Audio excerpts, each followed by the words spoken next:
ऑपरेशनलाइजिंग the curriculum development process.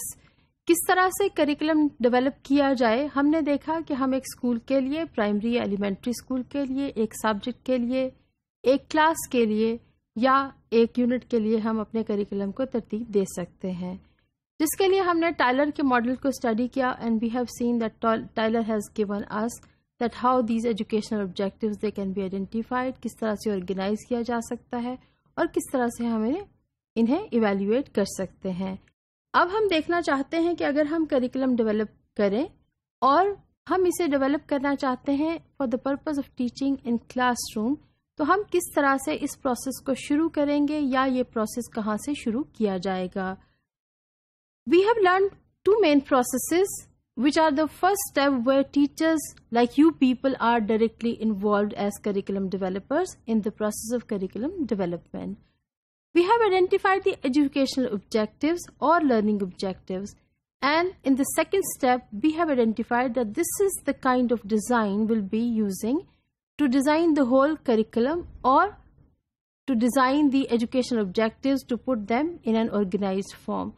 जब हमने ये पहले दो स्टेप कर लिए तो एक अगला निहायत ही अहम स्टेप आ जाता है, जहां पर हम ये देखना चाहते हैं कि किस तरह से हम करिकुलम डेवलपमेंट के प्रोसेस को प्रैक्टिकली करें। जब हम ऑपरेशनलाइजेशन की बात करते हैं तो इससे मुराद ये है कि प्रैक्टिकली अगर आप इस प्रोसेस को करना चाहते हैं और अगर आप प्रैक्टिसिंग टीचर हैं या आपने किसी तौर स्कूल में पढ़ाया है या किसी भी लेवल पर पढ़ाया है, तो आप इसमें से किसी ना किसी एक स्टेप को फॉलो कर चुके होंगे या अमूमन इन तमाम स्टेप्स को फॉलो करते होंगे।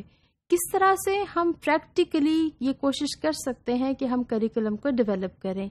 This is what we want to learn out of this lecture today, that we have to do it practically while we want to develop the curriculum with a focus upon classroom teaching. हम curriculum का document बना सकते हैं और ये document teachers के लिए काफ़ी होता है। ये डॉक्यूमेंट किस तरह से ट्रांसलेट किया जाएगा या किस तरह से प्रैक्टिकली क्लासरूम में इस्तेमाल किया जाएगा, it is a demanding job और अमूमन ये मुश्किल पाया जाता है। आपको ये मौका मिल रहा है कि आप ये देखेंगे किस तरह से आप अपनी क्लासरूम के लिए करिकुलम डेवलपमेंट के प्रोसेस को कर सकते हैं। While we look at these steps, in step 1 we are saying planning for teaching and learning. We have to keep in mind that before actual teaching inside the classroom, we have to plan effectively and we have to put our all energy so that we have a good plan which can be rehearsed sometimes and we can see how it will go when it will be practically taught inside a classroom. So पहले step में हम तमाम किस्म की planning for teaching and learning करते हैं, जहाँ पर हम मुख्तलिफ तरह के तरीके इस्तेमाल करते हुए देखते हैं कि बच्चे पहले से क्या जानते हैं और उनको क्या पढ़ाने की ज़रूरत है। In the step 2 we start implementing the plan of teaching. आपने प्लान कर लिया पहले स्टेप में, we planned our teaching and in the second step we implemented the teaching. हर स्टेप की क्या डिटेल्स हैं हम अगले मॉड्यूल्स में देखेंगे।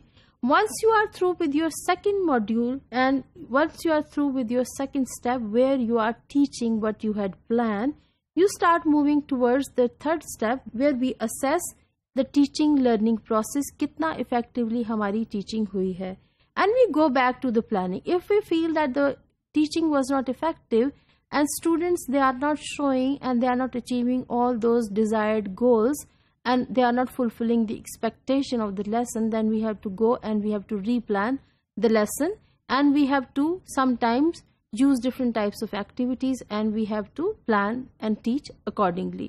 These 3 steps, they give teachers a framework to prepare lesson to be taught inside a classroom, or they give a framework for teaching in one classroom or different grade levels.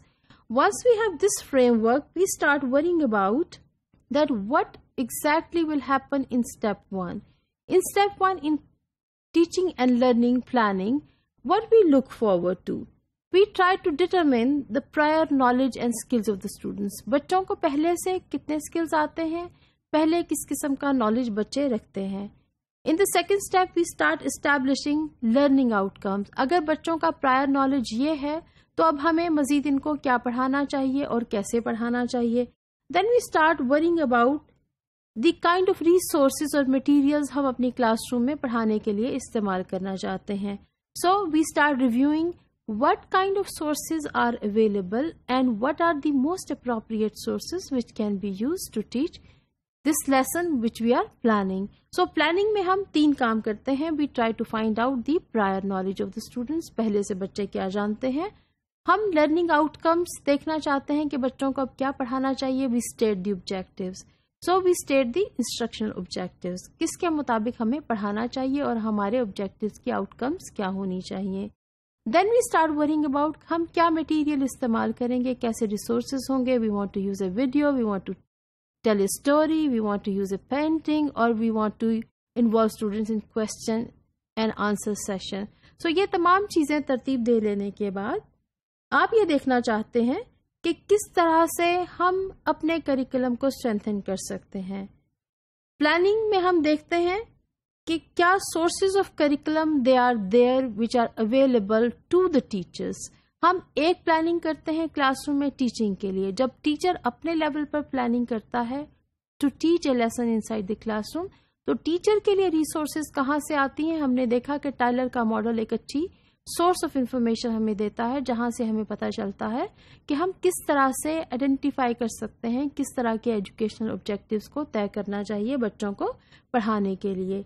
And while we review this, since we are using just one model of curriculum development here, or curriculum and instruction, which is being given by the Tyler, we look into this model and we learn from that. So this is for you as teachers, as curriculum developers, that you get the guidance from Tyler's model, जिसको हमने thoroughly study किया. And second step, you do the rehearsal, what will take place actually while you will be standing inside your classroom. So you plan on a piece of paper, you get help from the resources available to teachers, like for example Tyler's resource, and then we start rehearsing that what will happen in my classroom, and we start dreaming that I will be doing this in actual in my classroom. Once you are through with this activity, we go into detailed planning. और planning का मतलब क्या है, आप क्या कुछ plan करते हैं. हम ये देखते हैं कि अगर हमारे बच्चों को ये पता है, हमारे ये ऑब्जेक्टिव्स हैं, हमारे ये रिसोर्सेज हैं, and you are getting help from the Tyler's model as teachers.